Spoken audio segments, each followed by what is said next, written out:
Assalamualaikum warahmatullahi wabarakatuh. Shalom, Om Swastiastu, Namo Buddhaya, Salam Kebajikan. Saat ini kami ingin menjelaskan dan memaparkan hasil kerja keras kelompok kami yang bertemakan globalisasi dan perdagangan bebas. Sebelumnya, berikut 8 anggota kami yang ikut andil dalam penjelasan materi kita kali ini, yaitu yang pertama ada Deli Handayani dengan NIM H1B11978, yang kedua ada Mayani Nainggolan dengan NIM H1B11988, yang ketiga dengan saya sendiri Fitriani dengan NIM H1B11943, yang keempat dengan Serpi Simarmata dengan NIM H1B11999, yang kelima dengan Ludwig Sitohang dengan NIM H1B11925, yang keenam dengan Yosua Sihombing dengan NIM H1B11926, dan yang terakhir dengan Fani Sitanggang dengan NIM H1B11964. Sekian perkenalan dari kelompok kami. Mari kita lihat penjelasan dan videonya kali ini. Baik, terima kasih. Saya akan menjelaskan apa itu yang disebut dengan globalisasi. Yang pertama, globalisasi berasal dari kata global yang artinya universal atau umum. Yang kedua, secara umum, globalisasi adalah proses pengintegrasian manusia dengan segala macam aspeknya ke dalam suatu kesatuan masyarakat yang utuh dan yang lebih besar dalam kehidupan internasional. Yang ketiga, menurut Bank Dunia, globalisasi berarti kebebasan dan kemampuan individu serta perusahaan untuk memprakarsai transaksi ekonomi dengan orang-orang dengan negara lain. Yang keempat, menurut IMF, International Monetary Fund, globalisasi berarti meningkatkan saling ketergantungan ekonomi antar negara-negara di dunia yang ditandai oleh meningkatnya beragam transaksi barang dan jasa lintas negara dan penyeberangan teknologi yang meluas dan cepat.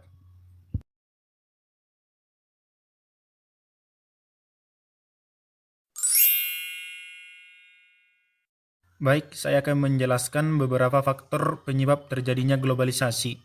Di antaranya sebagai berikut. Yang pertama, satu, kebijakan negara untuk berhubungan dan menjalin kerjasama dengan negara lain. Yang kedua, sistem ekonomi internasional. Yang ketiga, adanya migrasi penduduk ke berbagai negara. Yang keempat, kemajuan ilmu pengetahuan dan teknologi. Yang kelima, berkembang pesatnya perusahaan-perusahaan transnasional. Pendorong globalisasi yang pertama, kemajuan ilmu pengetahuan dan teknologi. Yang kedua, diterapkannya perdagangan bebas. Yang ketiga, liberalisasi keuangan internasional. Dan yang keempat, meningkatnya hubungan antar negara.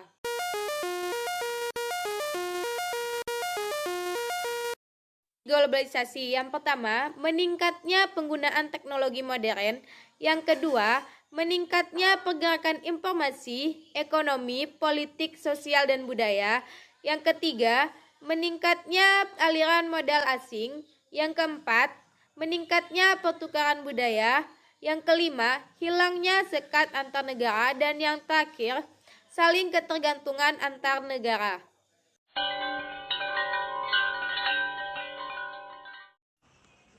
Dampak positif globalisasi yang pertama, kemajuan dalam bidang teknologi, komunikasi, transformasi, dan informasi yang memudahkan kehidupan. Yang kedua, munculnya perdagangan bebas, sistem perdagangan yang semakin meluas dan meniadakan hambatan yang ada. Biasanya ditandai dengan adanya organisasi internasional, contohnya APEC. Yang ketiga, kemudahan memperoleh informasi dan ilmu pengetahuan. Yang keempat, kehidupan sosial ekonomi yang meningkat. Yang kelima, bisa menikmati produk luar negeri tanpa harus berkunjung ke sana. Dampak negatif globalisasi yang pertama, lunturnya nilai-nilai kebudayaan seperti gotong royong dan lain sebagainya. Yang kedua, mudahnya budaya barat masuk dan mempengaruhi nilai-nilai budaya lokal. Yang ketiga, rusaknya lingkungan dan meningkatnya polusi udara. Yang keempat, maraknya penyelundupan barang-barang ilegal. Yang kelima, terjadinya kesenjangan sosial ekonomi. Dan terakhir, meningkatnya tindak kriminalitas.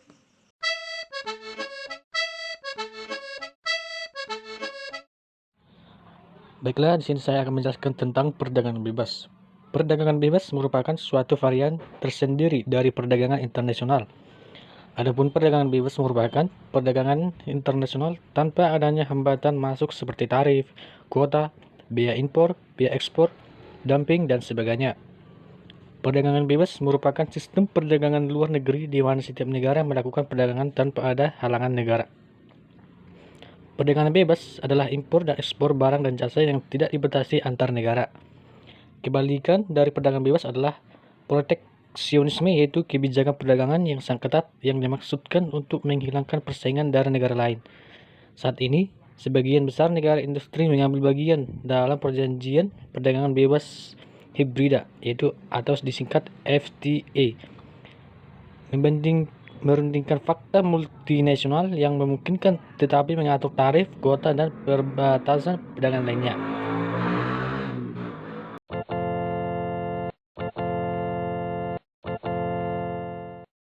Adapun ciri-ciri perdagangan bebas yaitu alat dan sumber produksi diatur individu, adanya pembagian kelas, pekerjaan buruh dan pemilik modal, persaingan optimal, profit atau memaksimalkan keuntungan, less government atau tidak ada campur tangan pemerintah.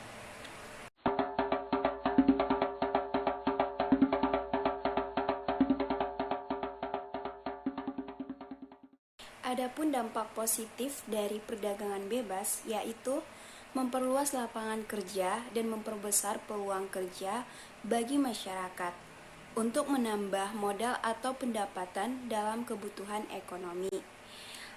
Pengusaha atau perusahaan dalam negeri akan mendapat dorongan secara tidak langsung untuk meningkatkan produknya agar dapat bersaing dengan produk-produk luar negeri.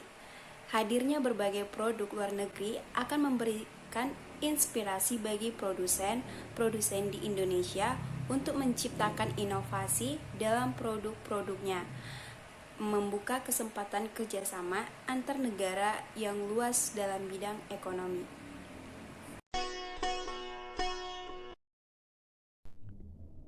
Dampak negatif perdagangan bebas. 1.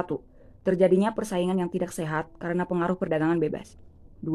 Bila tidak mampu bersaing, maka pertumbuhan ekonomi negara akan mengalami penurunan dan menyebabkan angka pengangguran meningkat. 3. Munculnya kelangkaan dalam pasar bebas. 4. Barang produksi terganggu akibat masuknya barang-barang impor yang dijual di dalam negeri. 5. Barang-barang produksi dalam negeri terganggu karena masuknya barang luar negeri yang dijual lebih murah yang menyebabkan industri dalam negeri mengalami kerugian yang besar. 6. Munculnya ketergantungan dengan negara maju.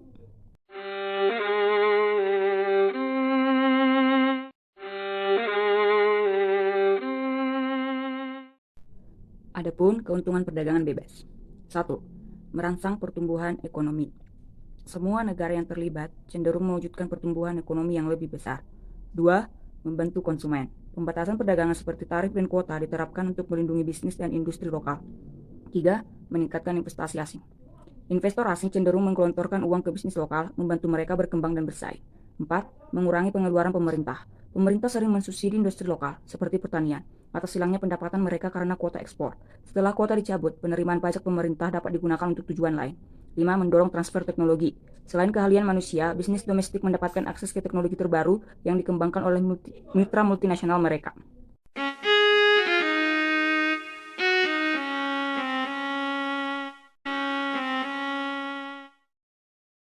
5 kekurangan perdagangan bebas yaitu ini menyebabkan hilangnya pekerjaan melalui outsourcing. 2. Hal ini mendorong pencurian kekayaan intelektual. 3. Hal ini memungkinkan kondisi kerja yang buruk. 4. Hal ini dapat membahayakan lingkungan. Dan yang kelima, ini mengurangi pendapatan. Sekarang kita sudah cukup tahu kan apa itu globalisasi dan perdagangan bebas? Kita juga jadi sedikit mengerti dan paham tentang penjelasan singkat ini. Terima kasih karena sudah meluangkan waktu untuk menontonnya. Salam perpisahan dari kelompok 3. Kamsahamnida.